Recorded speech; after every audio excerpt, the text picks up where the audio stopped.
Ralph Barbosa? Dude. That's amazing. Yeah, this fucking lineup is... I just found out about Ralph Barbosa. He's a funny dude. He's real funny. I watched some of his clips, and then I found out that there was some sort of a thing with George Lopez. And then so I had the little bitch in me started watching some. I watched it all too. Some fucking beef with George Lopez and Ralph Barbosa. That shit makes me sad. I don't like that stupid shit like that. I don't like beef. I don't like nonsense beef. Like that's the dumbest kind of beef. Like some young guy coming up beef. Like you don't like. I think it's just a misunderstanding, and I think Lopez called him up and. Oh, did he? Yeah. I guess they talked on the phone or something like that. It's hilarious that I know about this silly comedy beef, but dude, he's funny. Anyway, Barbosa's a funny dude. Got a funny, laid-back style. I think it's just generational. You're talking about, like, I think George Lopez is, like, even older than Ralph's parents, probably. And so it's just two different styles of what you would say Mexican comedy is. I don't think that's what it is. I think it's just that George didn't know who he was. Oh, really? And, yeah, like Steve Trevino was on a show, and George had brought him up. George brought Barbosa up, and he's like, who the fuck is that guy? You keep bringing him up. Nobody knows who that dude is.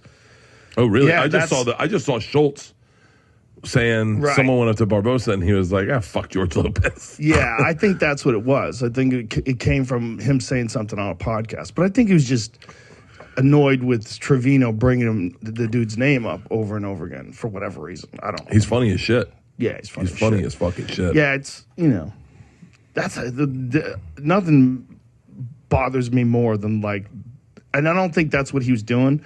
I think it was just like, who is that guy? Like, I don't know who that guy is. Yeah. I don't think it was like, I don't like that guy. I think he just genuinely didn't know who he was.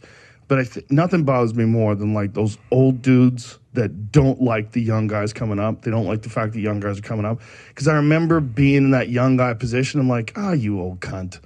Like, you fucking dummy. Like, I'm never going to be like you one day. One day, like, if I get to your position, I'm going to be very welcoming for the young people. Yeah. It's so stupid. Like, but it's like a closed door once you go through it. That's it. Nobody else in. No more funny. No more comedians. No one else is famous. Just me. Forever and ever and ever. It was like that. It was like that back then, too. Stingy cunts. Yeah. Got that fucking weird thing that people have, or they just want to be the only one that gets the attention. It's so strange, man. It's so strange. The fucking fierce jealousy that some people have when other people start to make it. Yeah. It's so dumb. You didn't have that. And I think you blessed us with not having it. So you look at like Mark Norman and Shane Gillis, I take them when I do like Red Rocks or I do big venues. I'll hit them up to see if they want to do it with me. Trust me. Trust me when I say they're like we did the Super Bowl. We did 4 shows at the Mullet Arena. 4 shows. That's how big those guys are getting. I love that you went to the Mullet Arena. Yeah. How'd you not bring Theo with you? He was in town that week. I hit him up. And he was like, I think I lose my powers when I walk in there. That sounds like something he would say. Oh, he wants to move out here. Does he? He doesn't. Yeah. He's like a fucking vagabond. But he's got to have a tribe.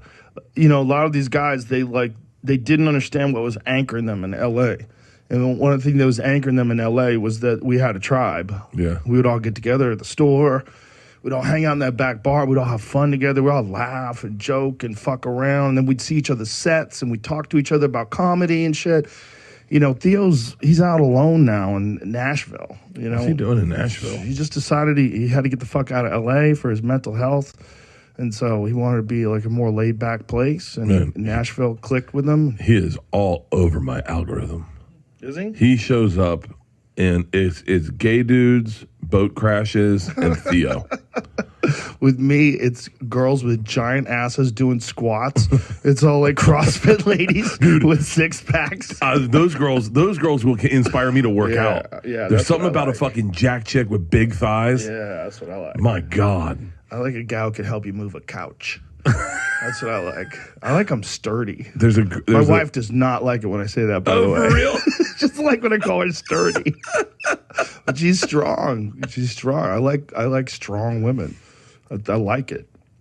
I don't like, I just don't think that, like the weak, like wafy sort of, like some people are into that weak sort of wafy looking thing. Like that doesn't make any sense to me. I like an older woman too now. Yeah, imagine dating a girl who's 20 now. Like what? What are you talking about? Like when I see Leonardo DiCaprio going on a 19-year-old, I'm like, bro, what do you talk about? Yeah, what? I mean, what do you talk about? Unless she's the most genius, brilliant, world-traveled, nuanced. Dude, my assistant's 25, and I'll say things to him, and he'll go, I have no idea what you're talking about. Like you can reference a movie, like Ace Ventura, and he's like, what is that? Jim Carrey? I don't know who that is. Well, Jim Norton was on stage last night, and he had a Three Stooges reference, and no one laughed. I'm like, Jim, you're 55. Like, these people do not know who the fuck Three Stooges is.